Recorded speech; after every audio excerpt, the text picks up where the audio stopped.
Jackie with 360 Alberta. Have you ever wondered what cosplay is all about? Well, I had the opportunity to visit with a group that are getting ready for their season of cosplay. Take a look. So today we are having like a cosplay crafting party. So essentially members of the Edmonton community have gathered together to work on our projects for the upcoming convention season. So we go to these comic book conventions, or we like to call them comic cons, or the con, you'll hear them called as well. The nearest one to us now is the Calgary Comic Book Convention, or the CCEE. So I run the gamut. I like to cosplay a bunch of different characters. One of my favorites to bring out, though, is a comic book character named Faith, who is the world's first plus-size superhero. She flies, and she's abnormally strong, and she's very sweet, and she helps rescue people. That's what she does. That's pretty much it. So there is this whole subcategory of cosplay that is competition work. And competition work is, yes, there are prizes. So last year, for example, I competed in Saskatoon at the Saskatoon Expo, won runner-up. So, of course, I won some prizes there. My daughter, Olivia, actually loves to compete, and she has won lots of things, from cash prizes to video games to, I can't even, like, ribbons and like a trip once and all kinds of crazy things. And then we do have an amazing competition community here that's what they focus on. We have some people that just focus on competition, and then we have other people who do a competition and then they'll take a couple of years off and focus on different costumes, and then they'll come back and do a competition. And then we have some that they do competition to challenge their skills. So there are cosplayers that make money at conventions. So there is what they call professional cosplayers. So, for example, there is some famous ones like Jessica Nigri and Yaya Han and Kim Patsu, who actually make a living off of cosplay. I first got involved in cosplay and costuming when I was really young, I guess. I was still in high school. My first costume was made for me by my aunt. I was a Jedi. But I've always kind of been into Halloween and costuming in general. And I've always enjoyed making stuff. So cosplay just kind of became the next step, I guess. So my most recently completed costume was Cable from Marvel. I'm mostly a mix of armor. I don't really do a lot of fabric work. And my costume that I'm working on today is called a Zaku 2, and it's from Gundam. I have a piece of it right here. It's kind of gigantic. Right now, convention-wise, it's kind of a slower year for me. I have a guest appearance coming up in Prince George for Northern FanCon. I have a booth that I'm participating in Calgary, and I might be doing a booth and panel session at Edmonton Expo in the fall. How did I get involved in cosplay? Well, actually, I was living in Japan at the time, and I did a Halloween contest. And the people at the party were all like, "Oh, it's a great cosplay." This was in 2005, 2006. And I thought, what a strange way to pronounce costuming. And and I figured out at that point that cosplay was an actual thing that one could do outside of Halloween. So I started doing that. From that day forward, I started building my own. I'd always built stuff in the past, but I do prop build semi-professionally, technically speaking, because I do a lot of commission work, and I've worked on projects like Ghostbusters and stuff like that, which was a huge thing. It was super cool. But do a lot of my own builds right now to try to get my name out a little bit more.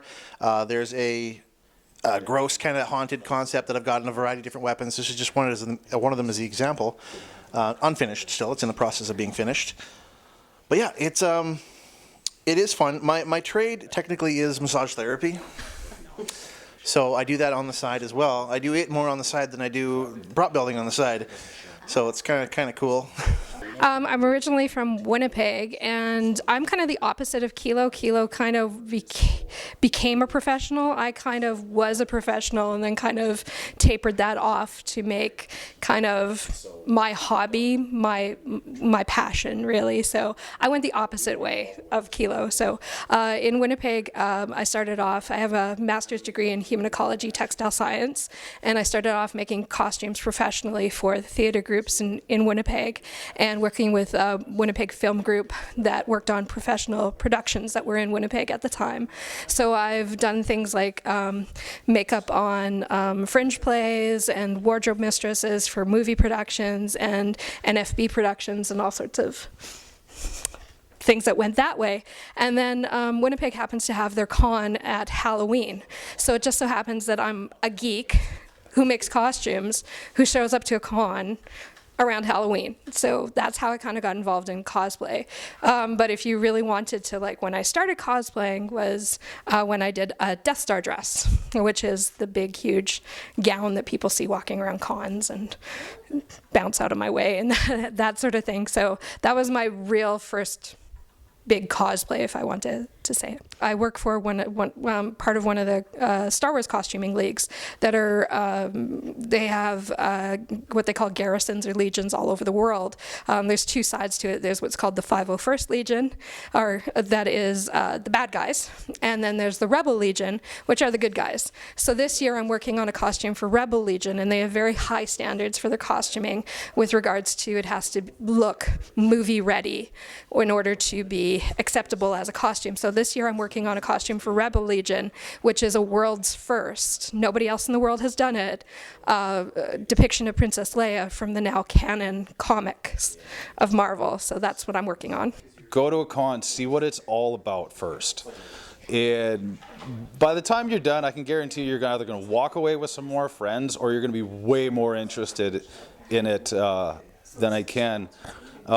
If there's a message I want to give to any cosplayers out there that are just starting, go for it. Try. You're going to fail. You're going to stumble. Things aren't going to work out right. But if you keep going, keep persevering, you're going to make it. And it's going to be beautiful. The community will come together so fast. I joined Edmonton cosplayers when I first started building. I asked one question. What type of foam should I use for this? 30 people within that day got back to me with tips, tricks, and stuff like that. So it's a really good place to be.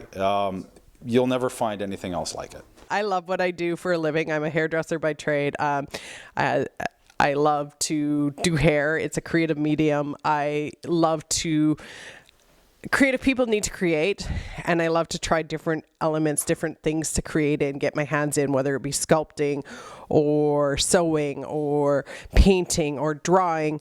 But I cannot foresee making a living off that because I already make my living off of creative element, and I like to market that and work with that because that is my passion. They could come sit in my chair at Simply Stunning Hair and Makeup in Fort Saskatchewan, or they could also join the Edmonton Cosplayers, or we also have a fabulous group called the Alberta Work in Progress group, which is where a lot of us will post what we're working on and ask for advice, and we have a very open and supportive community that helps us to gather all that information and really just kind of give advice and lead us in the right direction and just support us and tell us we're doing a good job if we are. So that was a taste of what cosplay is all about. If you'd like to see our uncut version, go to our website. I'm Jackie with 360 Alberta.